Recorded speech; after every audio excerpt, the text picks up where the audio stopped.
Today, we continue with the thrilling story of The Hills Have Eyes, Part 2. This film is the sequel to the first installment.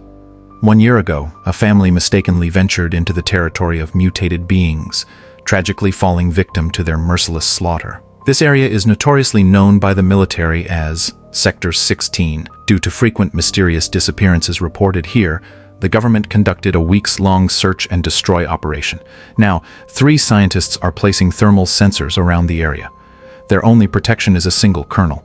They have no clue what lurks in these mountains. They're just following orders from higher-ups to determine if other life forms exist here. After carefully positioning the equipment and activating it, the computer quickly detects abnormalities. In addition to their own thermal signatures, multiple strange human-like figures suddenly appear inside the mines. Witnessing this eerie scene, the scientists initially conclude it must be a malfunction.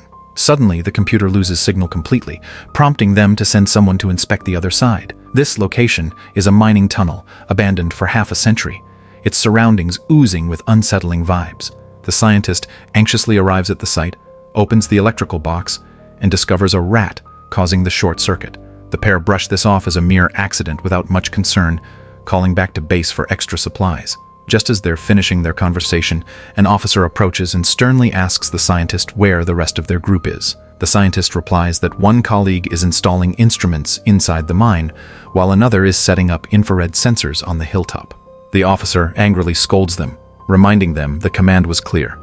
No one should act alone due to the unknown threats present. Meanwhile, the worker on the hilltop finishes installing the sensor and tries contacting the scientist to verify the instrument's functionality, but there's no answer. He calls his teammate in the mine as well. Again, complete silence. Unbeknownst to him, his coworker had already been brutally killed. Seeing no response, he decides to head down the mountain. Suddenly, a mutated figure emerges before him, munching on a wild snake. Terrified by this grotesque scene, the man cautiously asks the figure who he is, thinking he might be lost, but the mutant's reply is unintelligible, yet strangely meaningful. Do you have a name? Run away! Run away? At this moment, the officer hears distant screams and instinctively scans the area. As he's distracted looking for the source, the mutant ambushes him from behind, throwing him mercilessly off the cliff. The scene shifts abruptly to a group of inexperienced military trainees. They're currently engaged in tactical combat training exercises. Clearly, this squad of 8 is anything but united. During practice, one member nearly blows up teammates with a grenade, and they even accidentally kill 17 innocent civilians in a simulation. Each member is out for themselves, clearly not working well together. Jeffrey harshly reprimands them, angrily briefing the group on their new assignment: to deliver supplies to the inspection team stationed at Sector 16. Soon after, the squad arrives at their destination, finding the place in total disarray. They call out, but there's no response. Hello! Jeffrey immediately senses something wrong and instructs the radio operator to contact base via satellite phone. Unfortunately, there is no signal. Concerned, Jeffrey orders the soldiers to sweep the area, quickly discovering a shattered walkie-talkie. This grim find suggests someone might have met with a terrible fate. Suddenly, the vehicle's intercom crackles to life, a scientist desperately calling for help. Jeffrey urgently asks what happened, but due to heavy interference, he can't clearly understand the scientist's frantic words. At this moment, squad member Delmar notices a glint of light coming from the distant mountaintop, appearing to be someone's distress signal. Seeing this, Jeffrey decides to initiate a rescue mission. The soldiers, eager and excited for their first real mission, enthusiastically begin preparations, ordered to grab their weapons and gear in 5 minutes for immediate deployment. However, Napoleon voices strong objections, stating acting without contacting headquarters first violates military regulations. Jeffrey firmly rejects Napoleon's protest, and tension quickly escalates between the two. Jeffrey, already fed up with Napoleon's constant challenges, takes the opportunity to punish him. He orders Napoleon to stay behind, guarding the portable toilet, standing on one leg, holding his gun overhead. Napoleon reluctantly complies. Before leaving, Jeffrey also assigns Amber to stay back with Napoleon, instructing her to keep trying to reach anyone via the radio. The rest of the squad departs swiftly on their rescue mission. Shortly after, the soldiers arrive at the mountain, encountering a soldier named Mickey, who was previously talking with Jeffrey. Luckily, the team found Mickey just in time, pulling him back from the brink of death, suffering only minor injuries. Jeffrey tosses a rock into the deep hole to measure its depth, guessing by the echo it's roughly 100 feet deep. He suspects this place was likely an old mining shaft, hinting at multiple entrances nearby. Jeffrey warns his team to remain extremely vigilant. However, Mickey's ankle is injured, prompting Jeffrey to order him to return immediately to camp for safety. The remaining soldiers push forward, bracing themselves for whatever danger awaits ahead. Meanwhile, Napoleon steps into the portable toilet, but suddenly a hand shoots straight out from the toilet bowl. The horrific sight nearly launches Napoleon into the air in fright. Amber rushes over, asking what happened. Napoleon nervously insists there's a hand in the toilet, urging her to check it herself if she doesn't believe him. Together, they cautiously open the foul-smelling toilet door. Amber expresses disbelief. Why would anyone hide inside a toilet? But Napoleon firmly points directly at the bowl again. It turns out this person is actually the scientist who had been desperately calling for help over the radio all along. Without hesitation, they quickly pull him out from the disgusting toilet bowl. The scientist trembles uncontrollably, covered in severe wounds, as if he had been subjected to something horrific beyond imagination. He whispers a strange sentence to Amber. They're right here. Before Amber can ask further questions, the scientist tragically passes away. Napoleon quickly guesses the cause of death might be a severe bacterial infection. It seems someone deliberately trapped him inside the toilet, leaving him to slowly suffer and die. But who exactly committed this cruel act remains a complete mystery. On the other side, Jeffrey and his team have reached the spot directly beneath the reflective signal they saw earlier. He orders Delmar to climb the cliff alone to investigate. Meanwhile, Missy starts playing with her phone nearby. Suddenly, strange noises surround her. Thankfully, it's only her teammate, Crank. He approaches Missy, informing her that everything is ready, and Jeffrey has commanded everyone to move out immediately. Back at camp, Napoleon and Amber finish dealing with the scientist's body, and again attempt to contact headquarters via radio, but still no response. Suddenly, black smoke begins rising nearby. To their horror, their only vehicle has been set ablaze, quickly burning beyond repair. Napoleon immediately senses danger and rushes back to the toilet area, noticing the gun he left there earlier has vanished. Clearly, their attackers came prepared. Before they realize it, Amber's gun is also missing. Now both are completely defenseless. Napoleon suggests they stay put and await backup. But Amber argues they should find their team on the mountain since staying here could expose them to further attacks. With unknown dangers lurking around, they risk being targeted if they remain. Their disagreement escalates quickly. Amber hasn't climbed far when eerie noises start approaching. Suddenly, a mutated figure attacks Amber from behind, grabbing and restraining her tightly. Luckily, Amber isn't too far from camp. Napoleon quickly notices Amber's distress and rushes over to help. Seeing his plan disrupted, the mutant angrily swings a blade toward Amber. At the crucial moment, Mickey, who previously injured his ankle, arrives just in time and shoots the mutant. Realizing his opponents have weapons, the mutant retreats temporarily, escaping into the caves.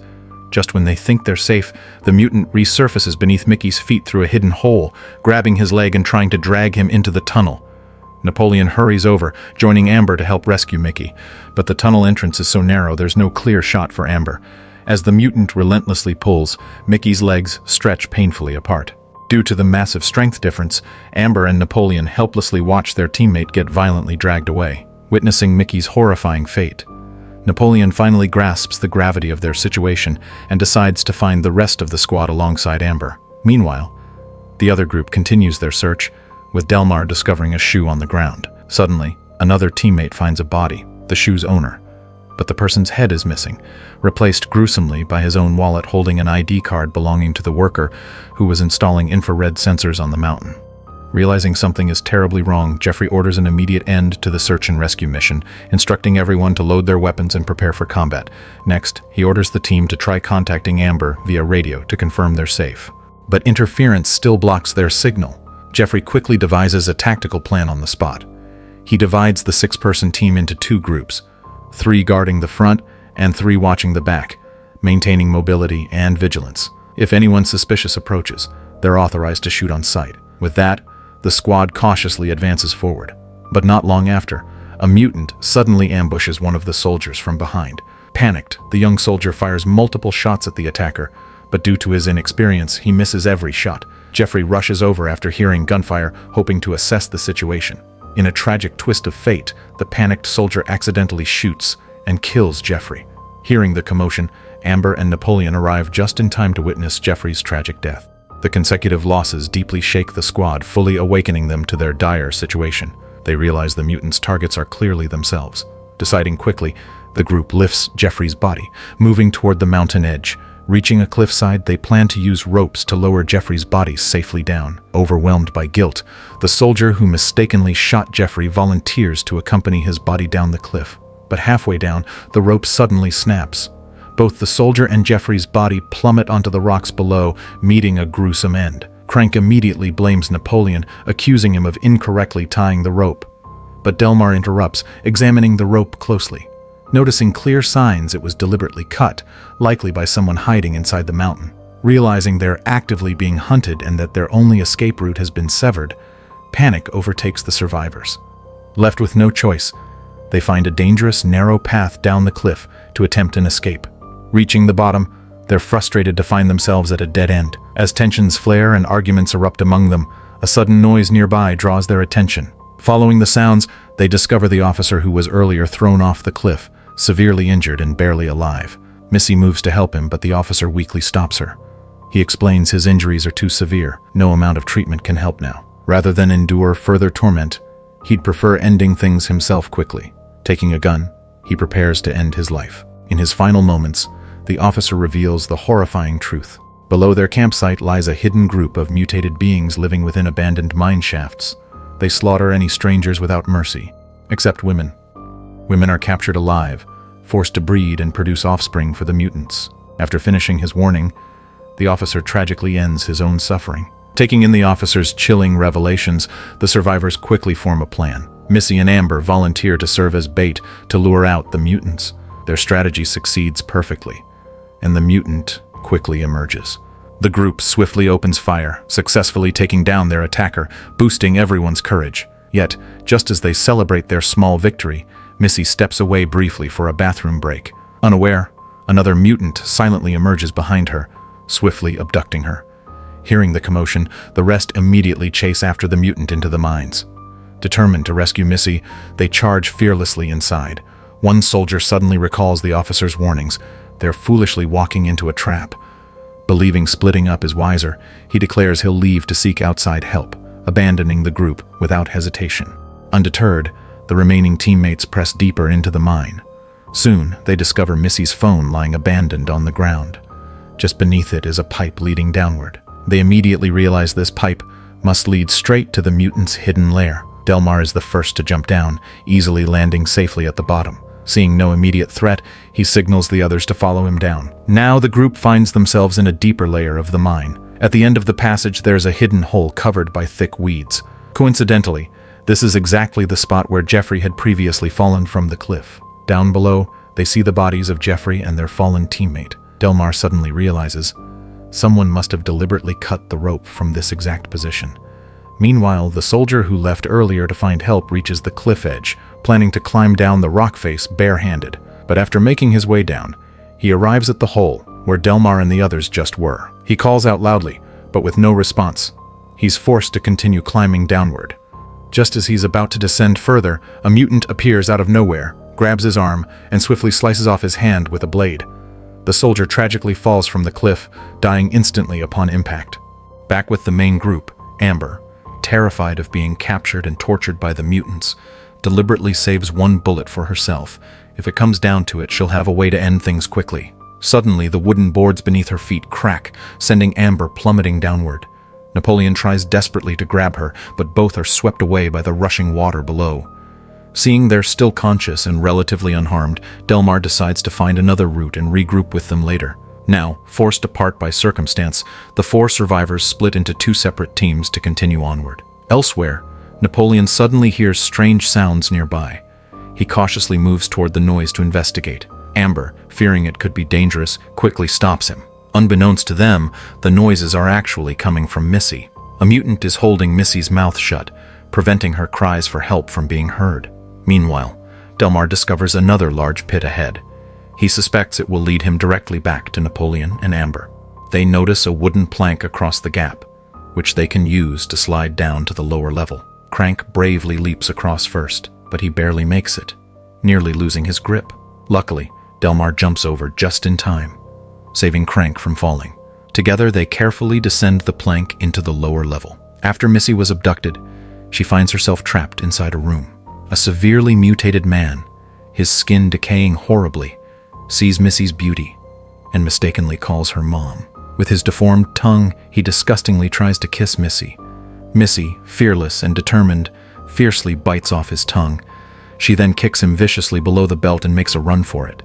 However, another mutant blocks the doorway, trapping her again. Through their conversation, it becomes clear this older mutant is actually the father of the younger one. Seeing his son's selfish behavior, the father angrily slaps him away. He then restrains Missy, intending to force himself on her.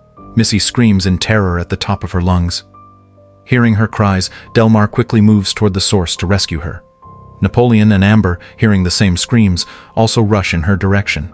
As they approach, a severed hand suddenly appears, startling them both. Shockingly, they recognize it as their fallen teammate's hand. At this moment, the younger mutant emerges from the shadows, slowly approaching in the dim light. Napoleon fires wildly into the darkness, luckily managing to hit the mutant by accident. But as he tries to shoot again, he discovers he's out of ammo. The mutant seizes the opportunity, knocking Napoleon violently aside. Turning quickly, the mutant grabs Amber and tries to escape, but Amber fights back ferociously, gouging out one of his eyes with her fingers. Taking advantage of the mutant's severe injury, Napoleon grabs a rock and repeatedly smashes him, finally silencing the mutant's agonizing screams. However, their loud struggle has attracted another mutant.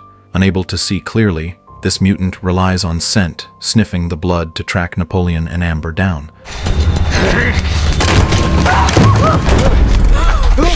Surprisingly, this mutant, recognizable from earlier eating a snake, is not hostile at all. He calmly assures Napoleon and Amber that they're safe here. Meanwhile, Delmar and Crank arrive at the earlier struggle's location. The partially blind mutant from before is still lurking, wildly firing a gun in all directions.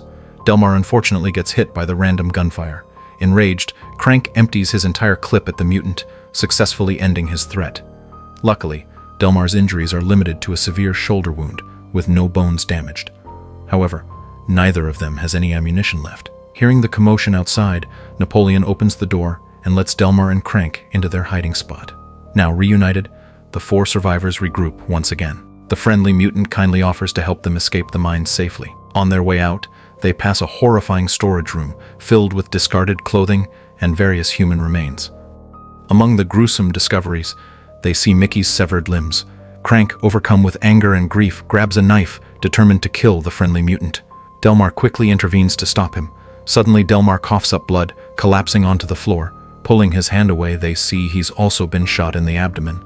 Sadly, Delmar slowly succumbs to severe blood loss, passing away before their eyes. They gently place Delmar's body in a safer corner, promising they'll retrieve him once they've escaped and found help.